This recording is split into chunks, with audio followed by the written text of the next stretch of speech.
अस्सलाम वालेकुम दोस्तों, मैं मोहम्मद उस्मान और आप देख रहे हैं देसी रिएक्शन। उम्मीद करता हूँ सब हैरियत से होंगे, खुश होंगे और मुस्कुराते होंगे हम तीनों की तरह। तो दोस्तों आज की वीडियो का हम रिएक्शन लेकर आए हैं। वीडियो का टाइटल है 5 प्रविधान बस चाइना डेनजान बस इंडोनेशिया। तो दोस्तों आज की वीडियो का रिएक्शन जो है इंडोनेशियन बस प्रविधान एंड चाइना बस प्रविधान के दरमियान का रिएक्शन है। इसमें क्या फ़र्क है, क्या डिफरेंट चीज़ें हैं इसमें। तो दोस्तों आज मेरे साथ बैठे हैं मोहम्मद अली। तो दोस्तों वीडियो को स्टार्ट करने से पहले रिक्वेस्ट है हमारे दोनों चैनल को सब्सक्राइब करें, वीडियो को लाइक करें, शेयर करें एंड कमेंट में बताएं कि रिएक्शन कैसा लगा। दोस्तों वीडियो को स्टार्ट करते हैं। Let's start.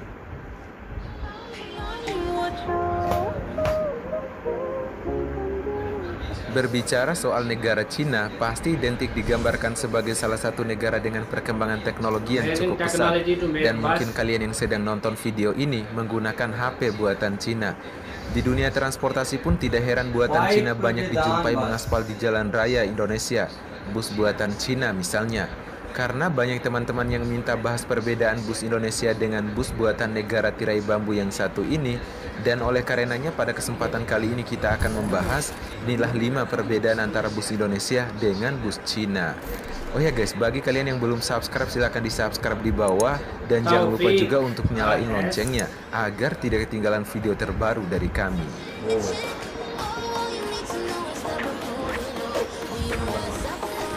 Number 5.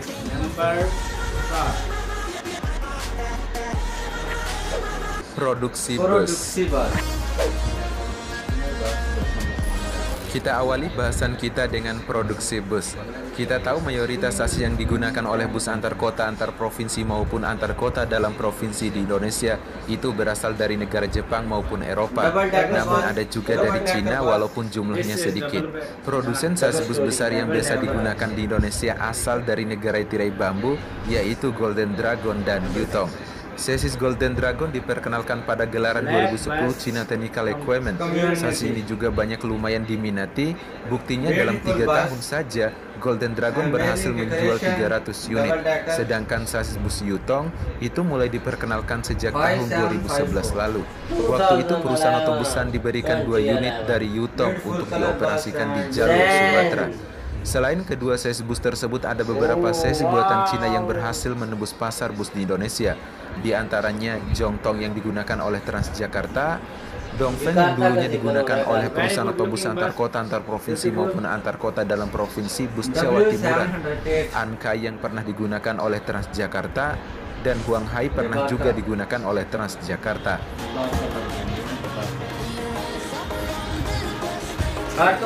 Sedangkan Indonesia sendiri belum membuat mesin ataupun sasis bus sendiri, hanya berupa karoseri saja. Yang lebih spesifik memproduksi balutan bodi bus seperti fasilitas interior dalam bus. Sebenarnya dulu Indonesia pernah memproduksi mesin bus sendiri dengan nama brand yaitu Perkasa, di bawah naungan grup Texmaco. Beberapa perusahaan otobus besar juga pernah menggunakannya, seperti perusahaan otobus Sumber Alam misalnya, bus-bus untuk TNI, dan bahkan pernah diekspor ke Arab Saudi. Namun brand Perkasa dipilotkan pada saat itu dan Perkasa pun hilang sampai sekarang ini.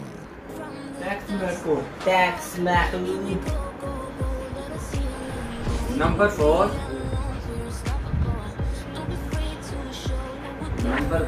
Kecepatan dan supir.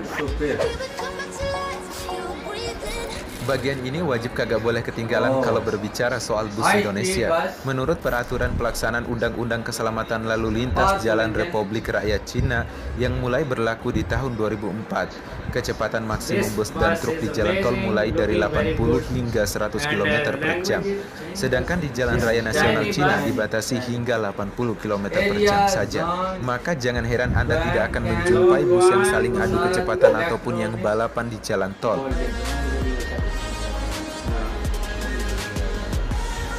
Sedangkan di Indonesia sendiri jangan ditanya lagi terkait supir dan kecepatan. Adu kecepatan antara bus yang satu dengan bus yang lainnya itu masih sering dijumpai di Indonesia, terutama saat melintasi jalan tol. Apalagi ketika jalanan sedang sepi, kalian duduknya di kursi depan, tepatnya di belakang supir. Dijamin deh kalian gak bakalan bisa tidur nyenyak. Tidak heran video bus di Indonesia sampai viral ke luar negeri karena kecepatannya. Akan tetapi tidak sedikit juga supir bus yang tidak seutuhnya mengutamakan kecepatan, tapi keselamatan dan kenyamanan penumpangnya. Sebab makin ke sini, dunia transportasi bus di Indonesia semakin maju. Hal itu terbukti dengan dihadirkan bus-bus premium, pelayanan terbaik yang selalu dihadirkan kepada para penumpangnya, dan lain sebagainya. Comfortable seats and amazing movie. Number three. Cara naik bus. Tiap negara tentunya memiliki aturan yang berbeda-beda termasuk dalam tata cara menggunakan moda transportasi bus misalnya. Di negara Cina, kalian diharuskan melakukan pembayaran dengan menggunakan kartu transportasi publik, WeChat, kartu bank, dan beberapa aplikasi lainnya.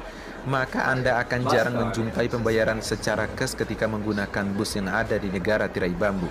Harga paling mahal menggunakan moda transportasi bus di Cina yaitu 2 yuan, dan kalaupun dirupiahkan itu setara dengan 4.500 rupiah.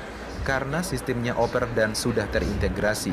Kalian tinggal list aja tujuan yang hendak kalian kunjungi dan pastikan selalu cek rute kepergian Anda melalui by the map ataupun menggunakan MM.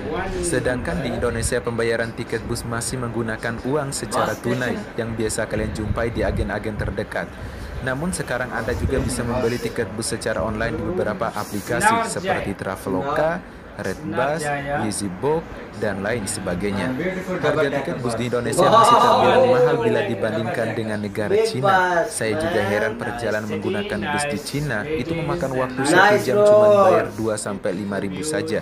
Mungkin ini merupakan salah satu upaya pemerintah Cina untuk menaikkan minat masyarakat dalam menggunakan moda transportasi umum. Di Indonesia juga masih banyak ditemui para calo pada beberapa terminal. Baru saja memasuki terminal, calo langsung tarik sana-sini sambil menanyakan mau tujuan kemana, mau naik bus apa, bus itulah, dan lain sebagainya.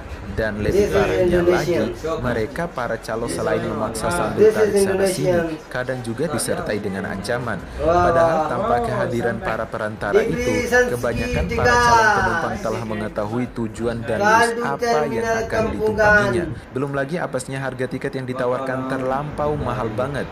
Hal seperti itulah yang membuat sedikit trauma untuk para penumpang menggunakan moda transportasi bus.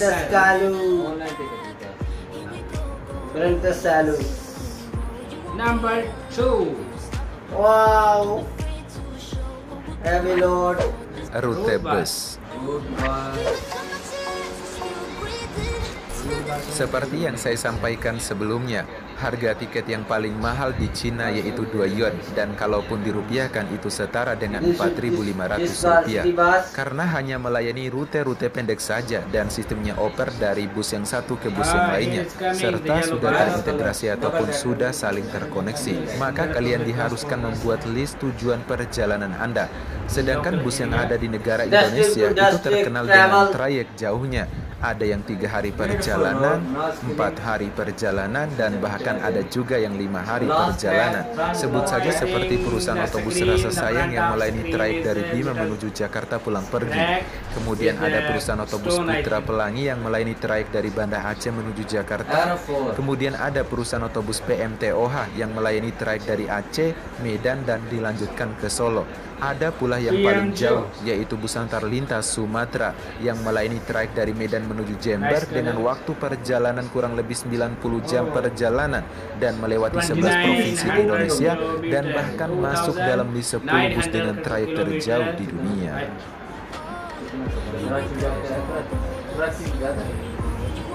Number 1.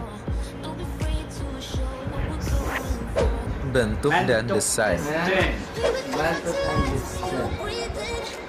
Bus yang ada di negara Cina memiliki bentuk yang sederhana. Untuk bus kota di Cina bentuknya ada yang kotak-kotak terutama pada bagian depannya, layaknya bus dalam kota yang ada di Jakarta, sebab melayani rute-rute pendek saja. Dan ada juga yang bentuknya membulat layaknya bus Jongtong yang pernah digunakan oleh Transjakarta. Dan di Cina juga jarang terlihat bus dengan kaca ganda ataupun bus double glass untuk tipe single deck-nya. Sedangkan bus di Indonesia memiliki bentuk dan tampilan yang elegan, sederhana, sederhana, terlihat mewah, dan sepintas terlihat aerodinamis juga. Bus ini didesain seefisien mungkin, mengingat trayek bus di Indonesia yang terbilang jauh. Bentuk depan bus yang agak membulat ini didesain oleh karoseri Indonesia. Bagaimana angin menerpa bagian depan bus ini mampu mengalir ke samping dengan mulus sampai ke belakang, yang tentunya akan mempengaruhi dalam penggunaan bahan bakar yang lebih hemat lagi.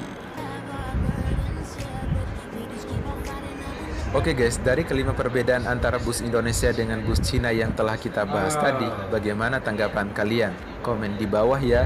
Oh ya guys, kalau suka videonya silahkan di-share, jangan lupa like, comment, and subscribe, dan sampai jumpa di next video. तो गाइस ये थी आज की वीडियो। तो आप हमको ज़रूर बताएं कि हमारा रिएक्शन आपको कैसा लगा। वीडियो को लाइक करें, शेयर करें और चैनल हमारे तीनों के सब्सक्राइब कर लें और बेल आइकन का बटन दबाना ना भूलें ताकि हर भी नई वीडियो आपके पास सबसे पहले पहुंचे। तो मिलते हैं नेक्स्ट वीडियो तक गाइस। अल्लाह हाफिज़।